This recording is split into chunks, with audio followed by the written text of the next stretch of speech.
Hello everyone, welcome to, well, the card combo show. It's been a little while, but also my Opus 19, as from Nightmares, I believe the subtitle, spoiler.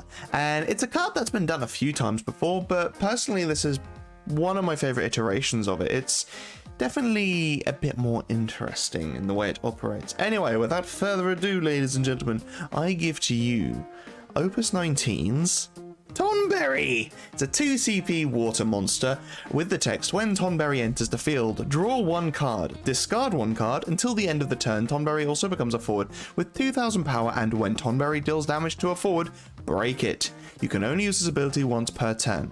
So, obviously, it's one of the first, well, it's not one of the first, but it's one of the few ways in water that you can actually outright break something, which is quite nice.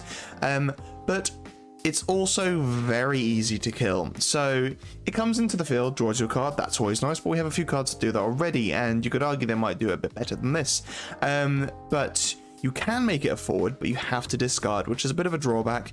And even when it does become a forward, it's only 2k, so it's very easy to kill beforehand. So you have obviously the we got the obvious alternatives. I can't remember the name of the monster now, but the water dragon thing, which when it enters draws you a card, and you can pay 0, and it becomes a forward of 6k. Now that's nice because it sits outside the range of a lot of kill spells and abilities, whereas Tonberry, very easy to kill, and you've discarded a card for it as well.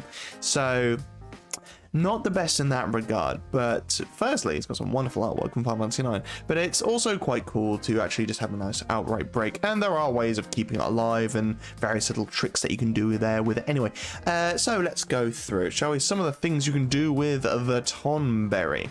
So first up, Belias. Give it first strike. Also gets you to draw a card as well. Now obviously you have discarded the card for Tonberry, but then you cast Belias on it, get you a card to hand, so hopefully that's some sort of kind of payoff for this. But ultimately, making it a first strike or forward, if your opponent doesn't have a means of killing it, so say for example your opponent attacks with a forward, you make Tonberry a forward in response, and they allow you to block with it, chances are they haven't got a means of killing it.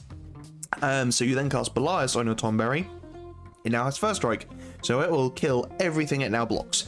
Chances are it will only be that one forward, unless you have something else in the deck, which means that your opponent has to attack every single time. So Lael, or all forwards have to block, so it could be something like General Leo, but that's only all forwards, I believe. I can't remember now. But either way, yeah, making it so that you can just block with Tonberry, and if it doesn't die, give it first strike. Not a bad play. Titan, it blocks. Cast Titan, or potentially Cockatrice as well, just to make it so that it doesn't die when it has blocked, but will still kill the thing that has blocked or has been blocked by. Demonolith. So there are a couple of other alternatives to Demonolith, but there is an actual reason for choosing Demonolith.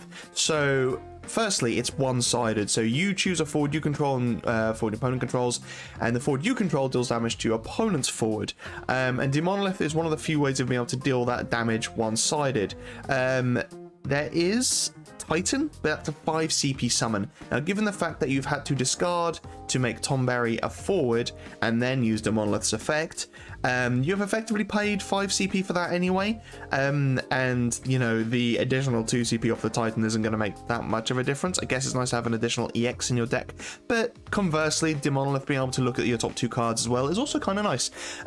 So yeah, this is just another way to be able to use Demonolith alongside the Tonberry to hopefully just kill something outright. Ninja. So again, another way of Tonberry being able to just kill something without actually it blocking or attacking. So obviously you play Ninja into the field when you've already made Tonberry forward. Then when Tonberry attacks, it will deal 5k to a forward, because Ninja has the cool effect of actually bestowing the ability onto the forward rather than the ability kind of coming from Ninja. So yeah, Tonberry would attack, deal 5k to something, and that would insta-break it, because Tonberry just has the blanket effect of when Tonberry deals damage to a forward, break it. Doesn't have to be battle damage, just damage. Daisy.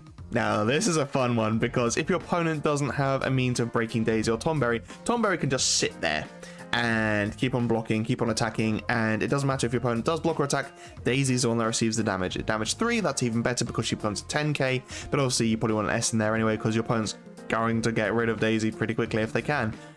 but it's still very funny. If Daisy sat there and your opponent can't just insta-break Tomberry, Tomberry can just keep on blocking and just sat there and taking all those hits, but not actually taking the hits and just killing stuff, and it's just wonderful. And finally, Cactuar Conductor. So similar sort of thing to Daisy, but just be able to mitigate any damage that Tomberry would actually receive. Now be wary of the things like Adelard and Kuchaspel, because they can stop it from damage being reduced. But still, if your opponent isn't in fire, and chances are if they are in fire, Tomberry definitely won't be sticking around very long because he's very easy to kill. But being able to use something like Cactuar Conductor to make it so, again, you make Tomberry a forward, you then play Cactuar Conductor. He now doesn't take damage the next damage he takes, so you attack with him. Your opponent probably doesn't want to block it because their forward will die, and Tomberry will not. And similarly, you can use Cactuar Conductor again to be able to protect him further. The problem with this is the fact that there is so much investment required for Tomberry, because the more you use him, the more expensive it becomes. You keep on discarding. So realistically, you're going to want to be using him in a situation where he's going to be killing something. If he's dealing points of damage, that's fine, and he's also potentially good for a game push, because if your opponent does have a big forward sat there and you've got loads of small forwards and they only need a couple more points of damage, but oh no, let's say they're on 6 damage, so they have to keep blocking, Tomberry might be that way of killing it. Again though, in water, you're not really lacking in ways of removal. Like, just the sheer amount of summons, bounce, power loss, there's so much stuff there. But either way, it's a funny little mix-up with some really cool combos that I quite like, and it's a Tomberry! And we haven't had a really decent Tomberry since like Opus 4, when the first Tomberries came out, and that's not even a Tomberry technically, it's Tomberries. But yeah, either way, obviously there are some other things I could have thrown in here as well, so being able to play it off of Gao, off of Realm. I did consider putting Shushu, Fisherman in here as well, so you could break the Fisherman to bring Tomberry onto the field when your opponent's attack. Actually, I can't remember if Fisherman has the stipulation you use on your turn. But yeah, either way, being able to use Fisherman to bring in Tomberry as well. So there are loads of different ways, but how would you guys mix it up? What would you do with Tomberry? And thank you again for Square Enix for giving me this spoiler. It's really cool to see something just a bit janky, but also just another Tomberry. Anyway, thank you so much for watching, guys. Stay safe, be lucky, and I'll see you in the next video.